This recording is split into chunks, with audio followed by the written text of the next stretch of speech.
If you're gearing up for your next big hunt, choosing the right caliber is key. But not all calibers are created equal. Some are just plain bad for hunting. In this post, we're breaking down the worst hunting calibers you should avoid at all costs. These rounds can lead to poor performance, unreliable results, or even dangerous situations in the field. Whether you're a seasoned pro or a beginner, knowing what to skip can save you time, money, and frustration. From calibers that lack stopping power to those that are outdated or impractical, we've got you covered. Let's dive into the ones you should steer clear of and why they're a bad choice for your next hunt. Stick around to make sure your gear is ready for success. Number 5. We have the 6mm Remington. Introduced in 1955, is often overshadowed by more versatile calibers, making it a poor choice for hunting. Its primary downside is its limited bullet selection, which restricts hunters to a narrow range of projectile weights, typically 55 to 100 grains, inadequate for larger game like elk or moose. The caliber's moderate velocity, around 3,100 feet per second with a 100-grain bullet, lacks the energy retention needed for long-range shots, dropping significantly beyond 300 yards. Recoil is manageable, but the 6mm Remington's ballistic performance is outclassed by alternatives like the .243 Winchester, which offers better bullet availability and terminal performance. Ammunition availability is another major drawback. It's not a common caliber, so finding rounds in rural areas or during shortages is challenging. The 6mm Remington also suffers from inconsistent accuracy in some rifles due to its sensitivity to barrel harmonics, leading to frustrating grouping issues. Its case design, while efficient, is less compatible with modern short-action rifles, limiting its use in newer platforms.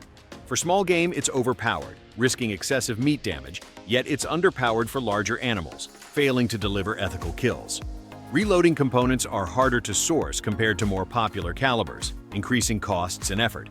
The 6mm Remington's niche status means it lacks the aftermarket support for specialized hunting loads. Hunters seeking reliability, versatility, and availability should avoid this caliber, as its limitations outweigh any marginal benefits in specific scenarios. Number 4. We have the .222 Remington. Launched in 1950, was once a popular varmint round but falls short as a hunting caliber due to its numerous shortcomings. Designed for small game like prairie dogs, its lightweight bullets, 40 to 55 grains, lack the energy for ethical kills on medium-sized game like deer, with muzzle energy around 1,100 foot-pounds, insufficient for clean harvests. Its velocity, peaking at 3,200 feet per second, drops rapidly, limiting effective range to under 200 yards, where wind drift becomes a significant issue. The .222's accuracy, while decent, is outclassed by modern calibers like the .223 Remington, which offers better ballistics and wider ammunition availability. Speaking of availability, the .222 Remington is increasingly rare, with major manufacturers phasing out production, making ammo scarce and expensive. Reloading is an option, but brass and bullet choices are limited, complicating the process. The caliber's low recoil is a plus, but this is irrelevant when it fails to deliver stopping power. For larger predators like coyotes, it struggles to penetrate thick hides or bone, risking wounded animals.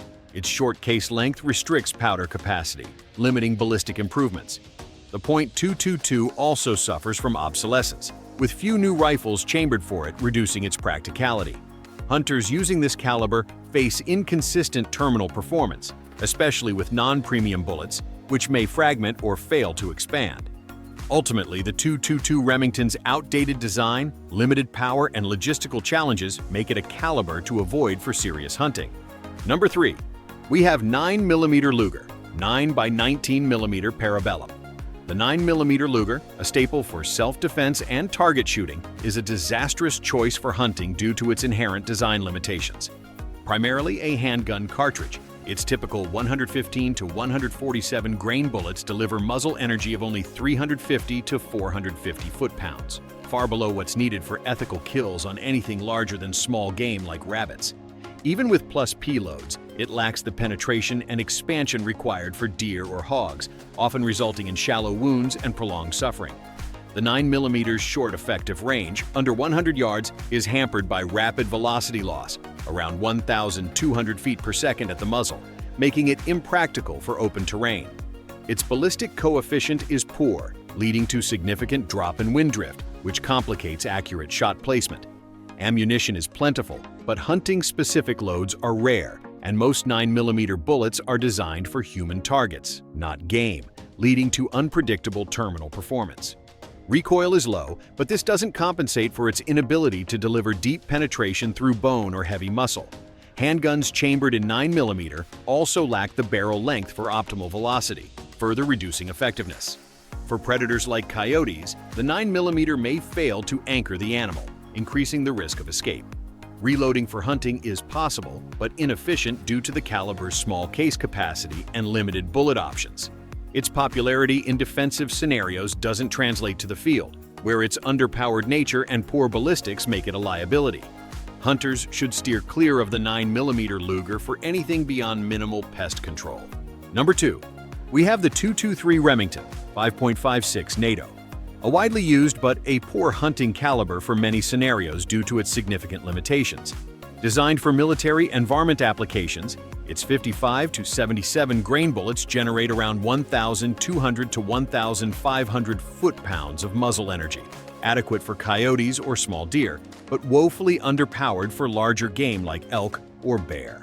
Its high velocity, 3,000 plus feet per second, offers a flat trajectory, but energy retention drops sharply beyond 300 yards, reducing lethality. Bullet fragmentation is a major issue.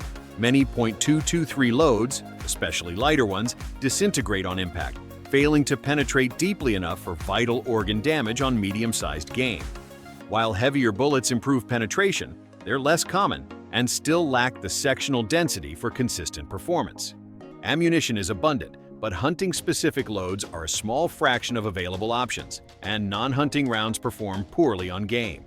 The .223's light recoil is appealing, but its marginal terminal performance raises ethical concerns, as wounded animals may escape. Wind drift affects its lightweight bullets, complicating long-range accuracy. Reloading is viable, but the caliber's small case limits powder capacity, capping ballistic potential.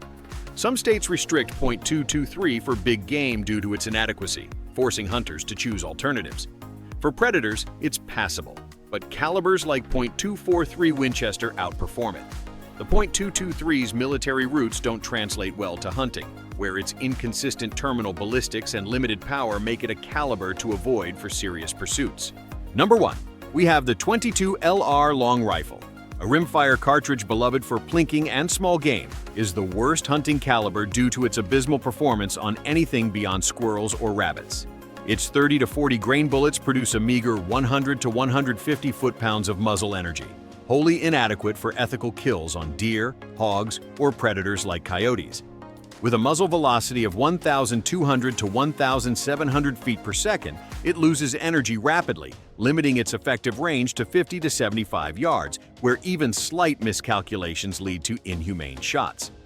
The .22 LR's poor ballistic coefficient causes severe drop and wind drift, making accurate shot placement nearly impossible in field conditions. Bullet performance is erratic. Hollow points may fail to expand, while solid rounds lack penetration, both resulting in superficial wounds. Ammunition is cheap and abundant, but hunting-specific loads are limited, and most .22 LR rounds are designed for target shooting, not game. Recoil is negligible, but this is irrelevant when the caliber can't deliver lethal energy. Reloading isn't an option due to its rimfire design, locking hunters into factory ammo constraints. The .22 LR's low cost tempts beginners, but its use on medium or large game is often illegal due to ethical concerns. For pest control, it's marginally effective, but calibers like .17 HMR outperform it. Rifles chambered in .22 LR are common, but their lightweight construction limits versatility. The .22 LR's reputation as a beginner round masks its severe deficiencies, making it a caliber to avoid at all costs for serious hunting.